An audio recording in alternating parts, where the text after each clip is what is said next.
Hello, offline here. It has been a while since our recent upload. And that's because today, on the channel, we're doing something a little different. I'm going to be answering your guys' questions. I'd like to welcome you all to a little mini-series called Astrobytes. So I got some questions from you all, here to give a go answering them. I'm also going to try to keep these as short and simple as I can. I don't want it to, make it feel like a boring lecture. So, with that, let's jump into it. I'm gonna die! I'm gonna fucking die! What exactly causes a black hole to form? Well, when stars with initial masses greater than about 8 to 10 times that of our sun exhaust their hydrogen fuel, the fusion energy cannot hold back the force of gravity, and the star undergoes a massive explosion known as a supernova. Oh boy, my favorite seat. Excuse me, do you mind?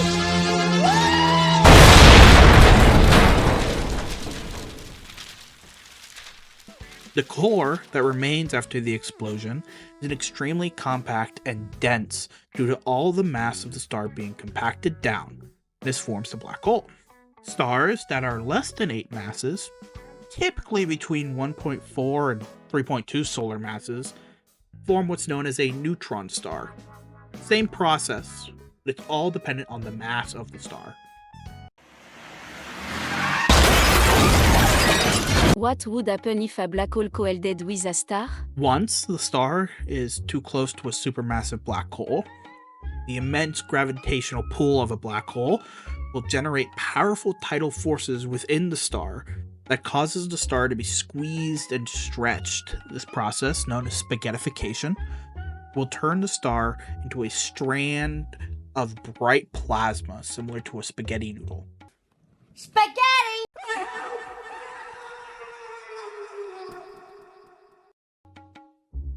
This wraps around a black hole and soon flattens out into a flat cloud-like disk of superheated plasma called an accretion disk. What would happen if two stars collided with each other? Similar to that of the black hole, it's possible that one of the stars can feed off the other. If you have a more massive star, that star can then suck material off the smaller star, and, just like the black hole, cause a spaghettification event and get larger and larger. If both stars are equally the same mass, they can kind of fuse into each other.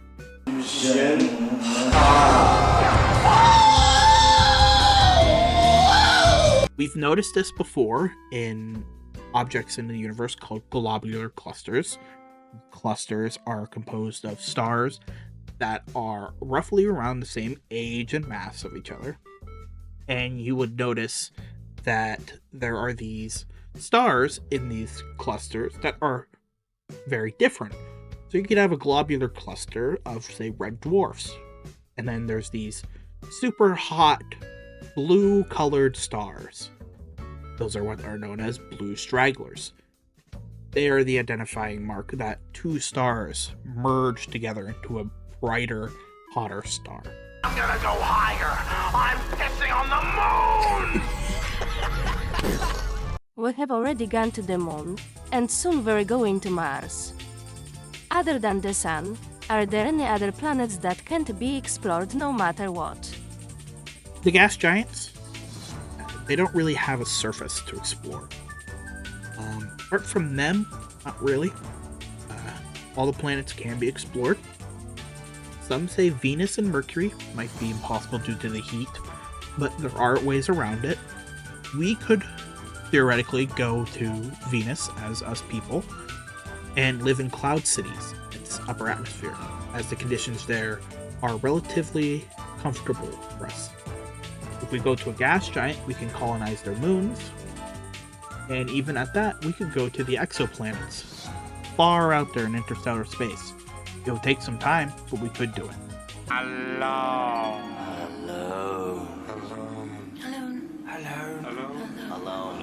Alone. What is the farthest object in space that we, actually know of? So, the furthest object we know in our solar system would be object 2018 AG-37, otherwise known as Far Far Out. So Far Far Out, at its furthest point from our sun, is roughly 132 astronomical units away. And an astronomical unit is the distance the Earth is from the sun.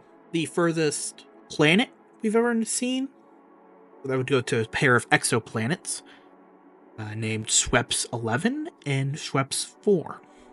These two exoplanets were noted to be about 27,710 light years away from Earth. The furthest star we've noticed is the star Earendel, being about 28 billion light years away from us here at Earth.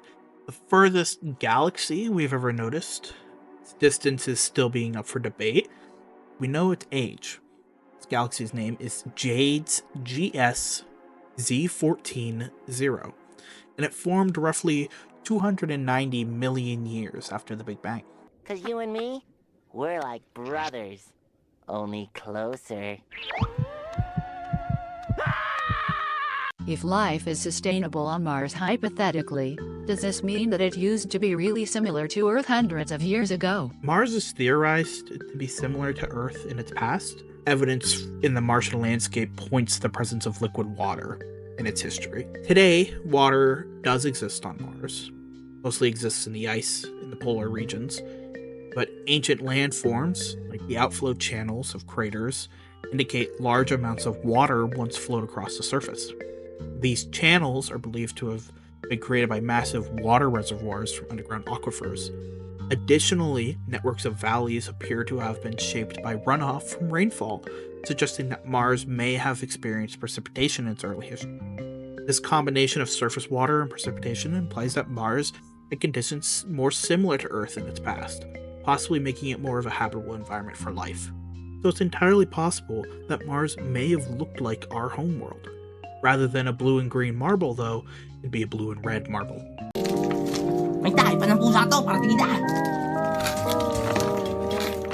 What would an asteroid taste like?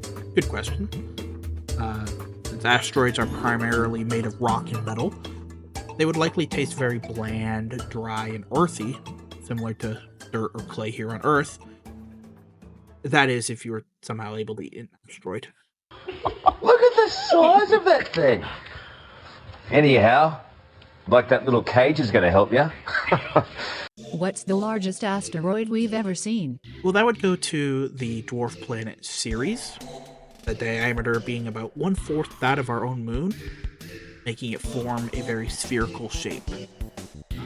But it is classified as a dwarf planet, so we're going to move on to a different asteroid. Vesta. Vesta sits about 525 kilometers in diameter, making it rather large. Due to this size, Vesta is the brightest asteroid. It can faintly be visible in the night sky.